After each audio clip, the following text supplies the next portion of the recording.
On va commencer différemment cette fois. On va saluer Jean-Claude Piguet et Eliane Rittner. Ils vont se reconnaître, à mon avis. Ce sont vos éditeurs. Édition Mon Village, Christelle Lebel, Les Chemins de l'Imprévisible. Merci et bienvenue. Merci d'être venu jusqu'à nous. Merci de m'avoir invité. Alors c'est un recueil de nouvelles. On ne peut pas parler de toutes, mais pourquoi des nouvelles plutôt qu'un gros roman? Parce que dans les nouvelles, il y a une intensité qu'on ne trouve pas forcément dans le roman. Et cette intensité permet aussi un style poétique, oui.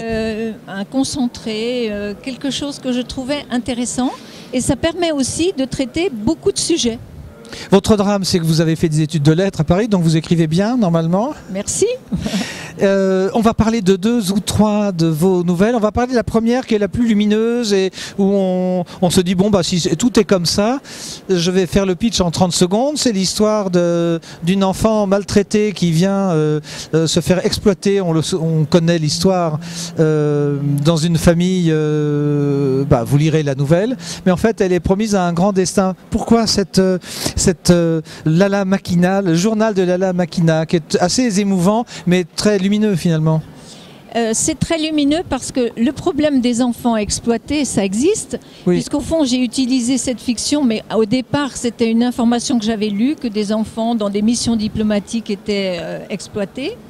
Et cette dimension musicale donne une originalité.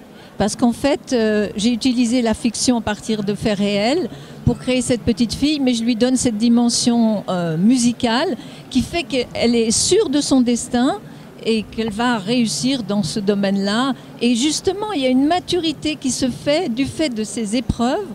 Mais là, vous êtes allé, il faut bien parler dans le micro, n'oublie pas. Voilà. Oui, d'accord. On voit, elle est maltraitée. C'est pas forcément une maltraitance des coups, quoique, mais on a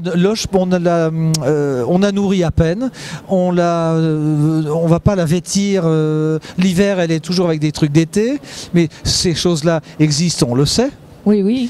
Oui, oui, malheureusement. Mais est-ce que c'est parce qu'elle voulait être musicienne et qu'elle avait un destin qui l'attendait, qu'elle ait cette force de caractère de tenir le choc, ou est-ce que parce qu'elle avait un projet, comme on le dit en psychologie? Je pense qu'il y a les deux. Elle a le destin d'être musicienne et ça se renforce du fait de sa difficulté de vie à Genève en tant que clandestine. Oui, j'ai oublié de vous dire que c'est ici que ça se passe. Oui, oui, ça se passe à Genève. Bah oui. Et donc ça la renforce dans son projet. Il y a une donc, autre... il y a les deux. Oui. Pour répondre à votre question, il y a les deux. Il y a le dessin et puis la situation qui l'a fait se sublimer et vraiment aboutir dans son désir, parce qu'elle élimine tout pour aller... Et on se dit qu'on l'a peut-être entendu sur scène, et ça j'ai aimé rêver à ça en disant mais peut-être qu'une telle cantatrice ou bien une pianiste ou une instrumentiste quelconque. Il y a une autre nouvelle que j'ai bien aimée, Contraste en Valais. Oui. Alors là vous êtes glissé dans la peau des conteurs valaisans. Faites-nous de nouveau, comme on le dit, le pitch. Écoutez, surtout j'ai voulu rendre hommage à la beauté de la nature. Parce que le Valais, la montagne, et à chaque fois, il y a comme un leitmotiv de la nuit étoilée, oui. De la nuit bleue, lapis lazuli, etc.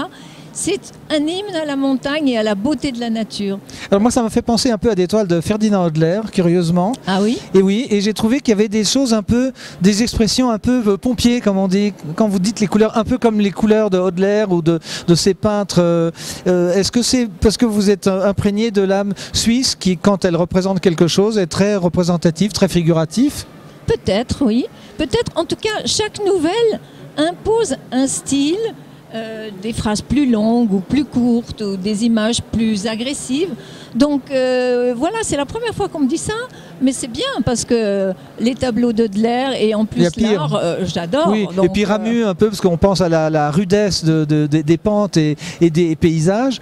Et puis il y a cette dernière nouvelle qu'on va évoquer, mais là on a besoin d'un deuxième sujet, d'un deuxième clip. On va s'arrêter, puis vous allez cliquer sur votre ordinateur pour voir le sujet qui s'appellera donc Christelle Lebel, parenthèse 2, c'est-à-dire la suite. Merci beaucoup.